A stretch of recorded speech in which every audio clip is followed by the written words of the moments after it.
What's up, everybody? I'm back for another talk, sitting out here in nature. And the topic I want to talk about today is being responsive and not reactive. So this is something I've dealt with and learned in my own life, and it's been very helpful.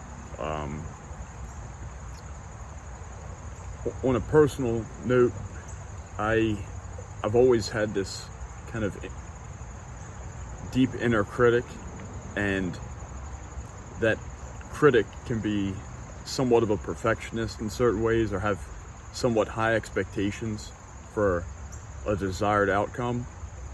And for me, when I don't get the outcome I want, I can often find myself frustrated, and then my thoughts kind of go in a direction of, why should I try again? Why should I believe in something good? I've learned that my expectations sometimes create a more self-limiting mindset in my own life. And so I've had to work through these expectations to try to, be more open to whatever the outcome is. There's something to learn in these outcomes. I can learn something about myself. I can learn patience. I can learn how to accept loss. Also, how to be open to different kinds of wins in life, I think we often think of life as it's win-lose, it's this or that, instead of seeing whatever I'm faced with, I can learn something through the experience, learn something about myself, learn something about other people.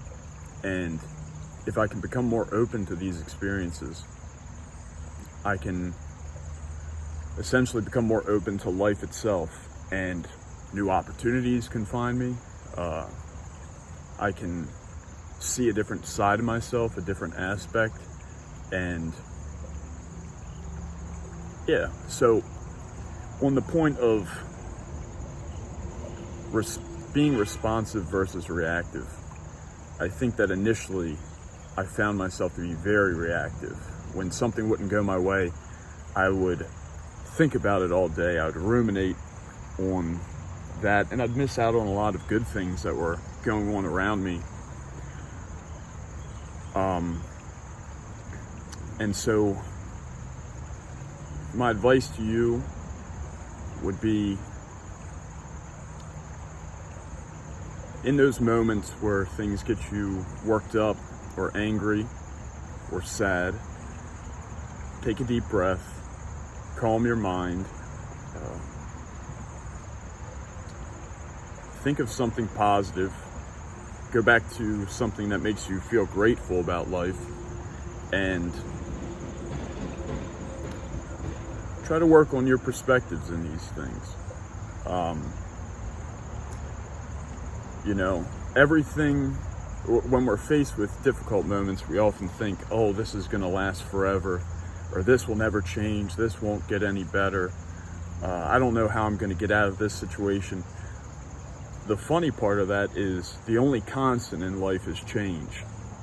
And so oftentimes we think of change in the negative sense, where something changes for the worse, but then we also don't remind ourselves that it will change again. And that's, kind of the beauty of life. It's always going to keep changing, the people in your life, the dynamics, the roles. And when you face life with an openness to this change and a sense of adaptability to it, you find that you're not as tied to things that no longer serve you. You're not held up in a previous moment. You're allowing yourself to face this moment, whatever it is. So on that note, I'm going to close this talk out. And I guess if I had to give you some homework for this week, I'd say write down a few moments in the past, let's say, month, where you felt like something made you reactive, whether it was through anger or sadness or a doubt, a fear. When that came up, what did you feel? What did you do in response to that? And how can you make that response better, more actionable? How can you be there for yourself in that anger, calm yourself down, or accept it and kind of use it as something for good rather than something destructive in your life? So on that note, I'm going to close this out. Wish you all the best. You guys are amazing people, and I know whatever you're facing in life, you will overcome. Change will come. Good things are on the horizon, and wishing you all the best. Take care.